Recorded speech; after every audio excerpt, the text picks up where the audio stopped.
அந்த சாட்டை புறம்போக்கு நாய்க்கு எச்சி நாய்க்கு அந்த பிச்சை எடுக்கிறான் பார்த்தியா அவனோட தம்பிக்கு புறம்போக்கு அஜித் சொன்னது வேற இது சொன்னது வேறன்னு யாருமே சொல்லலையே. அவர் எல்லாத்துக்கும் பொது கருத்து சொன்னாங்க. இதுல நாங்க என்ன அதை குடிச்சிட்டு இது பண்ண போறோம்?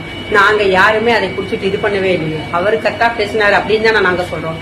ஏன்னா ஒட்ட நாயாரா நீங்களாம்? இல்ல வேற நியாயமே உங்களுக்கு எல்லாம் கிடையாதாரா? ஒரு மனுஷனை பொடிச்சு இத்தனை பேர் தொங்குறீங்களே காசுக்கு வேண்டி. இல்ல காசுக்கு வேண்டி நீங்களே இப்ப வீட்டுல இருக்கிற பொம்பளைகள் எல்லாம் குட்டியா கூட கொடுப்பீங்க? எடுபட்ட நாயங்களா? இல்ல இவ்வளவு கேவலமாவாடா போறீங்க காசுக்கு வேண்டி பீதிங்கிறதுக்கு வேண்டி? மானங்கட்ட நாயாரா நீ எல்லாம்? ஏன் உங்க அண்ணன் நிதி திருத்த ஊர் ஊரா ரவுண்ட் அடிச்சிட்டு இருக்கானே, அதுல உனக்கும் தானே பங்கு? நீ ஒரு பக்கம் திட்டது சில்லற நாயங்களா எடுக்கிறது பிச்சை. இதுல எதுக்குடா இவ்வளவு பில்டப் எல்லாம் விட்டுட்டு இருக்க? இதுல நீ என்ன சொன்னா ஆதரவு அர்ஜுன் அப்படியே பொங்கல நாங்க இவனுக்கு 2 பேர் எதுக்கடா திருந்தணும்? தப்பே செய்யாத நாங்க திருந்தணுமா? எப்படி நீங்களும் திருத்தித்தனம் முளமாடுத்தனம் முடிச்ச வைக்கத்தனம் எல்லாத்தையும் குத்தைக்கு எடுத்த நாய்ங்க.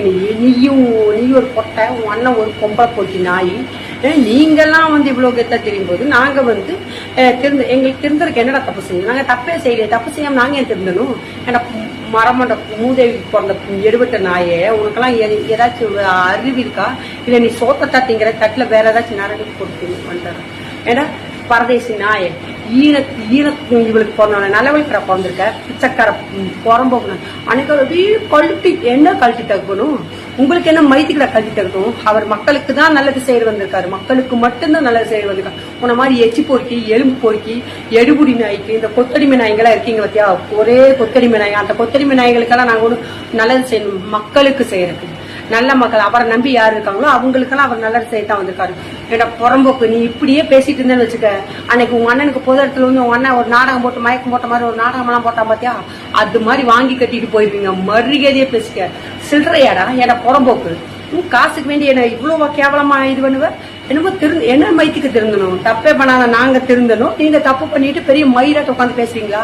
எப்படி ஆட்சி உங்களை அவங்க எதுவும் செய்ய மாட்டாங்க. நாங்க ஏதாச்சும் தப்பா பேசினா எங்களை வாரி கட்டிட்டு இது பண்ணிடுவாங்க, மிரட்டுவாங்க. எங்களை பிடிச்சி நாங்க யாருக்காச்சும் இதா பேசினா, எங்க அண்ணனை பத்தி பேசினா அதை நாங்க தப்புன்னு சொன்னா நீங்க எங்களை எல்லாம் மிரட்டுவீங்க, இது பண்ணுவீங்க. ஆனா உங்களை எல்லாம் ஒண்ணும் செய்ய மாட்டாங்க. நீங்க எவ்வளவு வேணா பேசலாம். ஏன்னா அந்த அளவுக்கு உங்களுக்கு ஆட்சி அதிகாரம் உங்களுக்கு பலப்படுத்தி வச்சிருக்காங்க. அப்படித்தானே? இதுக்கு பேர் என்னன்னு தெரியுமாடா? வேற அசிங்கமா ரொம்ப கேவலமா சொல்லுவேன். சரியாடா ஈனநாயே, உனக்கு வெக்கமானல ஈனப்பிறவியடா. உன்னோட பொறப்பே கேவலமான பொறப்பாட்டு இருக்கு. அதனாலதான் இவ்வளவு மோசமா நீ போயிட்டு இருக்கேன்னு நினைக்கிறேன். ஏன்டா எச்சு கொடுத்தி தெல்லபாரி நாய்.